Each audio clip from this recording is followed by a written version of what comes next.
Hi, this is Colette from Go North Yarn Works. Today I want to show you how to make a half double crochet slip stitch.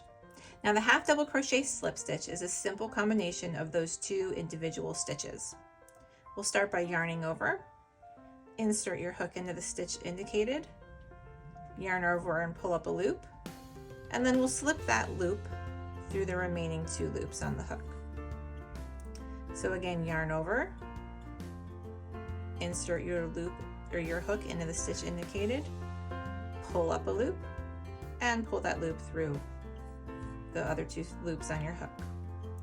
Again, yarn over, insert your hook, pull up a loop, and pull that loop through the two loops on your hook. It is that simple.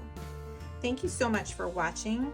If you have any questions, feel free to comment below, or you can reach out to me at gonorthyarnworks@gmail.com. Feel free to subscribe as well if you'd like to see more videos on my channel, and happy crocheting!